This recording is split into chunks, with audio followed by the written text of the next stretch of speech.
पत्र लिखने वाले आप हो, पत्र में लिखावट आपकी है, पढ़ने वाले हम, इसका अंदाजा लगा कर बैठे। पत्र को जरूर पढ़ें। बाबा के चरणों में मेरा प्रणाम। सो स्वाति अनिल गौरव, मैं पंडरपुर से 7 किलोमीटर दूर पर कोरटी गांव में रहती हूँ। कहीं बैठी हो तो हाथ हिला सकते हैं। सो स्वाति अनिल गौरव, मैं पंडरपुर से 7 किलोमीटर दूर पर कोरटी गांव में रहती हूँ। मेरे गांव में स्वयंभू भोले बाबा का प्राचीन मंदिर भी है और हम मंदिर की सेवा में लगे रहते हैं। मेरा मोबाइल नंबर ये है। कहीं बैठी हो तो हाथ हिला सकती हैं। दिख गई? बच्चा लाई है साथ में? लाई है? लिया। अगर बच्चा लाई हो साथ में तो लिया। मेरी शादी को 26 साल हो गए थे। कितने साल?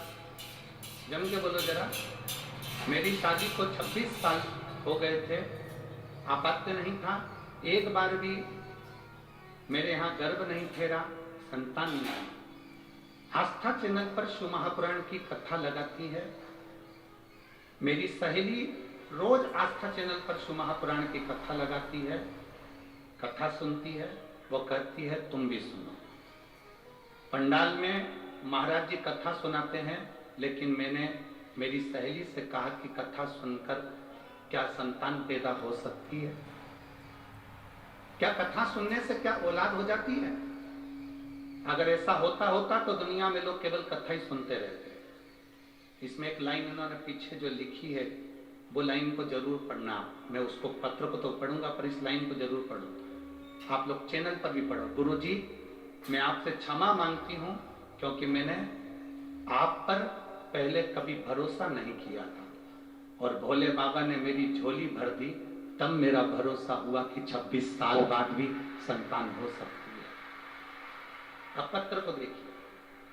मेरी सहेली ने कहा तू कथा सुना कर। मैंने अपनी सहेली से कहा क्या कथा सुनने से औलाद पैदा होती है, संतान होती है? मैं अपनी सहेली पर हंस दी और मैंने कह दिया ये फालतू की बात मत कर। मैंने ना जाने कितनी जगह से गोदी भरवाई, दवाई करवाई, सारे डॉक्टरों को दिखाया, पर संतान नहीं।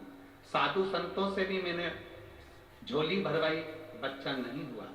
मेरे पति गुरुजी आपकी कथा मोबाइल पर रोज समय मिलते ही सुनते थे। मेरे पति ने मुझसे कहा तू एक बार दिल लगाकर मेरे साथ जोड़े पर बैठकर, जोड़े से टीवी के सामने बैठ और कथा सुन। मैंने अपने पति से कहा जब इतने बड़े बड़े महाराज कुछ नहीं कर पाए, उनका प्रसाद भी कुछ नहीं कर पाया, तो क्या शिव पुराण की कथा कुछ कर देगी? मैं नहीं मानती ये सब चीजें। मैंने नहीं माना, फिर भी मेरे पति ने जिद पकड़ी और कहा चल शंकर जी के मंदिर चलते हैं। सफेद आंकड़े की जड़ ली, तुमरुकेश्वर महादेव का नाम लेकर पत्नी के कमर पर, मेरे कमर पर बंधवाई। तब मेरे कमर पर जब जड़ बंधी तो हम पति पत्नी ने दोनों ने बैठकर कथा को श्रवण किया। मैं बाबा का क्या वर्णन करूं गुरुदेव। शिव शिव है, आपकी कथा नहीं, स्वयं शंकर की वाणी है। गुरुदेव, बाबा की कृपा हुई।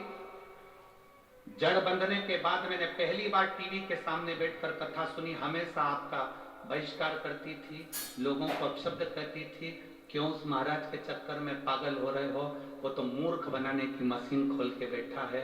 पर गुरुदेव, आज मैं क्षमा चाहती हूँ। 26 साल के बाद मुझे बाबा ने संतान दे दी।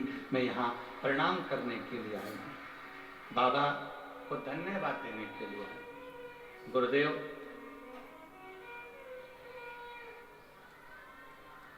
सारे द्वार घूम लिए, पर शिव का द्वार जैसा कोई द्वार नहीं। आज पंडरपुर की भूमि बाबा के आने से धन्य हो गई। मैं प्रणाम करती हूँ। मेरे बच्चे को आशीर्वाद दीजिए। शिव तत्व और घड़ी, ये बच्चे का फोटो, वो अगर माँ लाई होंगी तो बच्चे